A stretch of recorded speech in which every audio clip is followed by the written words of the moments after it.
Cent صاحب کا کہنا یہ سنٹ صاحب آپ کا موقف آ گیا, میں ریپیٹ بھی کر دیتا ہوں. سنٹ صاحب تو یہ کہتے ہیں کہ چونکہ اس کے اندر فیکٹس آ گئے ہیں سپریم کورٹ کی ججمنٹ میں, اور راجہ عامر عباس یہ کہہ رہے تھے, اور جو جسٹس ثاقب نثار صاحب کی پوزیشن تھی سپریم کورٹ کی اور آصف سعید کھوسہ صاحب کی, وہ یہی تھی کہ سپریم کورٹ کی ججمنٹس جو ہیں ایک انڈر ٹرائل کے فیکٹس اور مٹیریل چیزوں کو ڈسکس نہیں کر سکتے. اب یہاں ایک ایسی ججمنٹ آ گئی ہے جس نے ایک طرح سے ججمنٹ ہی دے دی ہے انڈر ٹرائل کیس کی, اب اس پہ کیا پوزیشن ہے؟ تھینک یو ڈاکٹر صاحب. ڈاکٹر صاحب پہلی بات تو یہ ہے کہ جہاں تک اعلیٰ عدالت کے ججز کی ججمنٹ کی بات ہے, بہت باوقار ججز ہیں, اور راجہ صاحب تو یہ ویو لے سکتے ہیں نیشنل ٹیلی ویژن کے اوپر, لیکن جب آپ وفاق کا پارٹ ہوتے ہیں, آپ وفاقی پارلیمنٹری سیکرٹری برائے قانون و انصاف ہوتے ہیں, تو آپ اعلیٰ عدالت کے ججز کے منصب کے بارے میں کوئی ایسی بات نہیں کرتے جس سے وہ متنازع بنے. لیکن پاکستان مسلم بھی کوئی نہیں کیا, تو ججمنٹ کو لیکن میں کہتی تھی کہ وہ کر سکتے ہیں بات کہ ان کو یہ کرنا چاہیے تو نہیں, لیکن ہمیں ذرا کوشن سے بات کرنی پڑتی ہے. I respect راجہ صاحب as a lawyer, he's a very good lawyer, لیکن میں in my role as parliamentary secretary یہ بات نہیں کروں گی. میں صرف اتنی بات کروں گی کہ پاکستان مسلم لیگ نواز اپنے دور حکومت میں دیکھیں آج کی پریس کانفرنس میں اعلیٰ عدالت کے ججز کو سلام بھی پیش کیا, اعلیٰ عدالت کے ججز کے وقار کو بلند کرنے کی کوشش بھی کی, لیکن یہ وہی فیصلے مانتے ہیں جو ان کے حق میں آئیں.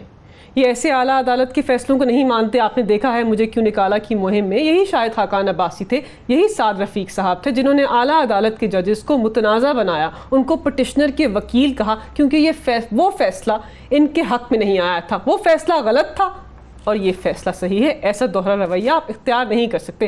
اعلیٰ عدالت کے ججز کے فیصلے کا آپ کو ہمیشہ احترام کرنا پڑتا ہے, جو ہم بارہا کرتے ہیں, چاہے وہ آپ کے حق میں آئے یا آپ کے خلاف آئے. پہلی بات تو یہ. دوسری بات یہ ہے کہ دیکھیں اس ججمنٹ کے اندر بہت ساری چیزیں ہیں, جس طرح راجہ صاحب نے کہا 2-3 امپورٹنٹ پہلو ہیں.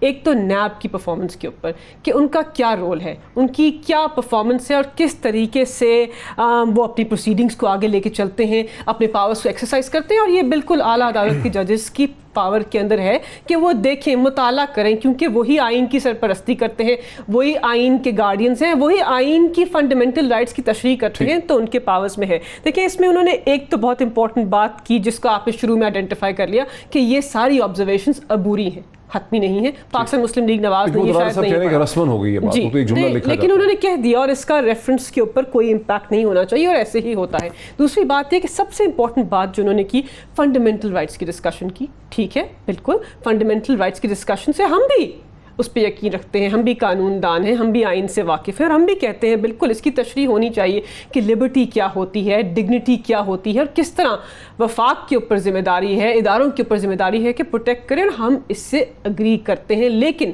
جس طریقے سے پاکستان مسلم لیگ نواز اس کی انٹرپریٹیشن کر رہے ہیں وہ صحیح نہیں ہے, کیونکہ جج صاحب نے اس کے اندر ایک اور بات بھی لکھی, آنریبل جج صاحب نے, کہ دیکھیں ایک نوبل کاز ہے, کرپشن کے خلاف انویسٹیگیشن کرنا, لوٹ پلنڈر کی انویسٹیگیشن کرنا نوبل کلاز ہے, لیکن آئین اور قانون کے دائروں میں ہونا چاہیے. ہم بھی اس بات سے اگری کرتے ہیں. انہوں نے کہیں نہیں لکھا کہ نیب کو ایز این ادارہ ختم کر دے, کہیں نہیں لکھا کہ وفاق جو ہے وہ ان پاورز کو ان لافلی ایکسرسائز کرتا ہے. یہ ان کی اپنی تشریح ہے.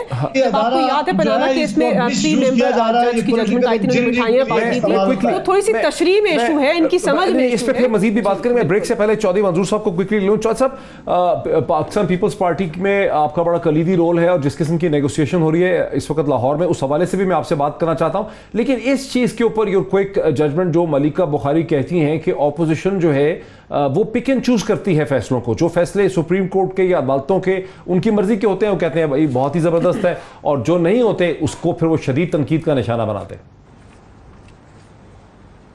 نہیں ڈاکٹر صاحب دیکھیں, میں ہمیشہ سے بطور ایک وکیل بھی اور بطور ایک ہیومن رائٹس ایکٹیوسٹ, ایک پولیٹیکل ایکٹیوسٹ کے طور پر, اس میں سب سے زیادہ جو مس یوز ہوا ہے نیب کے لا کے اندر وہ گرفتاری کا عمل ہے. آپ ایک کو گرفتار کر رہے ہیں انکوائری سٹیج سے پہلے ہی اٹھا کر لے جاتے ہیں, پھر ایک کو انکوائری سٹیج پہ, ایک کو انویسٹیگیشن پہ, ایک کو ریفرنس فائل کر کے, اور ایک کو ریفرنس فائل کر کے بھی نہیں کر. تو جو سب سے زیادہ مس یوز ہوا ہے لا, جو اور ڈریکونین لا ہے, جس سے ڈرایا جاتا ہے, جس سے کیا جاتا ہے. مثلا 10 مہینے ہو گئے خورشید شاہ صاحب اندر پڑے, بیہائنڈ دا بار ہیں, اور ان پہ کیس کیا ہے 500 ارب سے چلے تھے. ابھی ان کے اثاثے اٹھا کر انہوں نے 4 گنا اس کی قیمت لگا کر اس کو 1 ارب پتہ نہیں کتنے کا بنا دیا. اور ان کے ایسے پی ایم ایک نے لاہور میں 3 پلاٹ کا ہے جی 7 لاکھ کے ہیں, یہ کوئی نئے آئے ہیں, سید قاسم کے پتہ نہیں کیا نام ہے ان کا. تو وہ 3 پلاٹ لاہور میں، آپ بھی لاہور کو جانتے ہیں، ہم بھی جانتے ہیں، کون سا ایریا ذرا مجھے بتا دیں کہ کون سا ایریا جس میں 3 پلاٹ 7 لاکھ کے ہوں گے. سو یہ سب سے بڑا ہے. اگر آپ، انہوں نے اس فیصلے کے اندر یہ بھی لکھا ہے کہ اگر آپ کے پاس بندہ ایک اپیئر ہو رہا ہے، آپ اس کو کیوں گرفتار کر رہے ہیں؟ نان کوآپریٹو ہے کیا نہیں ہے، وہ تو پھر آپ اٹھا کر اندر ڈال دیتے ہیں 90 دن کے لیے، آپ پوچھتے بھی نہیں ہیں. پھر بہت سارے لوگوں سے ہم نے پوچھا کہ آپ سے کیا تفتیش کرتے ہیں، وہ کہتے ہیں جی وہ آتے ہی نہیں ہے، بات ہی نہیں کرتے ہیں، کوئی پوچھتا ہی کوئی نہیں. تو اس کے بعد بندے کو آپ نے توڑنا ہوتا ہے، بندے کو ذلیل کرنا ہوتا ہے. اور جو انہوں نے یہ لکھا کہ ڈیوائڈ کے ایک طرف اور آپ کا رویہ ہے دوسری طرف، مثلا آپ ثاقب نثار صاحب کے ٹیلر میڈ فیصلے دیکھ لیں، انہوں نے جو کیے، آپ علیمہ خان پہ دیکھ لیں، آپ عمران خان پہ دیکھ لیں، آپ ابھی تک دیکھ لیں وہ زلفی بخاری والا. دیکھیں نا وہاں آپ کہہ رہے ہیں کہ چیز وہ کہہ رہی ہے ملکہ کے. بہرحال اس پہ مزید بات کرتے ہیں، میں بریک لے لوں کہ ٹیلر میڈ فیصلوں کی جو آپ بات کر رہے ہیں. ڈیم ان کا ایشو نہیں تھا، چوز ہو گیا نا ڈاکٹر صاحب ایک لمحے کے لیے. ڈیم ان کا ایشو نہیں تھا، وہ ڈیم میں پڑے. چلو میں ان سے کہتا ہوں آپ ڈیم کی کام کا جائزہ لینے گئے تھے، ان کو ساتھ ہی لے جاتے. چلو کوئی تو ہم کہتے کہ انہوں نے ڈیم میں کوئی کام کیا تھا، چلو ان کو ساتھ لے جاتے. تو یہ کام ایسے ہے. اب سوال یہ ہے کہ بیل میٹر پہ بریک میں لے لوں چودھری صاحب، بریک میں لے لوں، باتیں آپ دلچسپ کر رہے ہیں لیکن بریک میں لے لوں. چودھری صاحب مجھے بریک لینے کی اجازت دیجیے. ناظرین ایک بریک کے بعد ہم اس ڈسکشن کو کنٹینیو کرتے ہیں آفٹر دا بریک. ناظرین ویلکم بیک. میں چاہتا ہوں کہ چودھری منظور صاحب اپنی بات مکمل کریں. چودھری صاحب ملکہ پھر وہ تو ٹھیک ہی کہہ رہی ہیں کہ آپ پک اینڈ چوز کر رہے ہیں ڈفرینٹ ڈیسیجنز کے درمیان. نہیں، پک اینڈ چوز کا ایشو نہیں ہے. دیکھیں ڈاکٹر صاحب میں سب سے زیادہ کریٹک ہوں. میں ابراج گروپ کا جو عارف نقوی ادھر اس نے آپ نے کہا ٹیلر میڈ تھا، ثاقب نثار صاحب کے فیصلے آپ نے کہا ٹیلر میڈ، تو پک اینڈ چوز ہو گیا. ہاں تو وہ تو نظر آتے تھے کہ وہ کس طرح سے ایک سائیڈ کو صرف مکمل ریلیف دے رہے تھے اور دوسری سائیڈ کو اٹھا کر وہ میں نے دیکھا فیصلہ یہ کریں گے کورٹ کے اندر جمپ کرتے تھے. آپ کیسے کر سکتے ہیں؟ آپ تو چلو میں نہیں کروں گا تو لوگ پاکستان کو دیکھ رہے ہیں نا. میری گزارش تو سن لینا. ایک منٹ وہ تو لوگ دنیا نے دیکھ لیا کہ جج صاحب کی کتنی اور ریٹائرمنٹ ہونے کے بعد پتا چلتا ہے کہ کون کیا تھا اور کیا نہیں تھا. جب کرسی پہ بیٹھے ہوتے ہیں تو سب کو سلام ہو رہا تھا. میں صرف ایک بات ڈاکٹر صاحب کہنا چاہ رہا ہوں. دیکھیں جو بیل کا ایشو ہے یا جو گرفتاری کا ایشو ہے، سارا تماشا یہ اس پہ ہوتا ہے. اگر میرے خلاف ثبوت موجود ہیں تو عدالت گواہوں کی موجودگی میں یا جو کچھ آپ ریکارڈ اکٹھا کر کے لے کر جا رہے ہیں اس پہ مجھے سزا دے دے. مجھے کیا اعتراض ہو سکتا ہے؟ لیکن یہ تماشا کرنا، پہلے کسی کو گرفتار کرنا، اٹھانا، یہ اس کے ذریعے جو انہوں نے لکھا ہے کہ اس کے ذریعے بازو مروڑا جاتا ہے اور اس کے ذریعے پولیٹیکل انجینئرنگ ہوتی ہے، یہ ساری ہوتی ہے اس پہ ہے. باقی اگر نیب کام کرے، ثبوت اکٹھے، انہوں نے یہ بھی لکھا ہے نا کہ آپ کی ذرا جو فیصلوں کے اندر ہے وہ اپنا ریٹ دیکھ لیں کیا ہے، آپ کا جو کنوکشن کا ریٹ دیکھ لیں. تو آپ دیکھ لیں.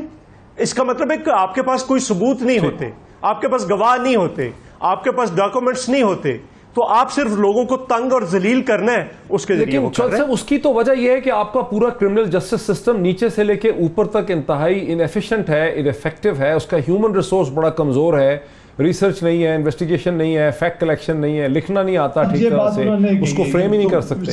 قتل تو آخر ہوتے ہیں نا پورے سسٹم کو. ایک منٹ عباسی صاحب دیکھیں، قاتل بھی کبھی ثابت نہیں ہوتا. گاؤں کے سامنے قتل کیا ہوتا ہے، پورے محلے کے سامنے قتل ہوتا ہے. نہیں ایسی نہیں بات.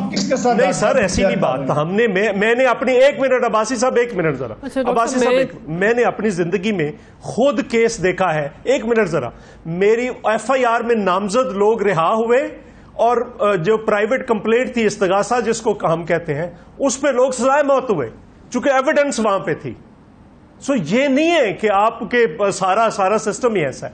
آپ کیس یہ پریپیئر نہیں کرتے، کوئی کام نہیں کرتے. آپ کوئی چیز کو ریسپانس کرنے کے میں امپورٹنٹ سوال پوچھنے ہیں سیاسی قسم کے. سینیٹر جاوید عباسی گرفتاری کا کورٹ کو دے دیں، آپ کورٹ فیصلہ کریں. اگر کچھ ہے تو گرفتاری کا آرڈر کریں. جی جو مطالبہ جی چودھری صاحب دیکھیں، بات یہ ہے کہ جس قسم کا بیانیہ چودھری صاحب کا ہے، یہی بیانیہ پاکستان مسلم لیگ نواز کا ہے کہ ان کا دوہرا رویہ ہے. یہ پاکستان کی اعلیٰ عدالت کے فیصلوں کو اپنے پیراہوں پہ جو ہے اس کو اینالائز کرتے ہیں اور اس کے اوپر اپنا ایک فیصلہ سنا دیتے ہیں ڈیپینڈنگ آن وہ ان کے حق میں آئے یا نہ آئے. اس سے ان کو تو نقصان نہیں پہنچتا، لیکن پاکستان کے عدل کے نظام کو بہت نقصان پہنچتا ہے. اور ان کو ایز ممبران پارلیمنٹ ایکس یا کرنٹ یہ رویہ نہیں اختیار کرنا چاہیے. اس کے علاوہ آج سعد رفیق صاحب نے کہا میں اعلیٰ عدالت کے ججز کو سلام پیش کرتا ہوں, لیکن ان کی ایک اور سٹیٹمنٹ آن ریکارڈ ہے جہاں وہ بصد احترام اعلیٰ عدالت کے ججز کو چنوں کی کوئی بات کرے تھے, وہ بھی پاکستان کی عوام نے سنا. تو یہ ان کا بھی دوہرا رویہ جو ہے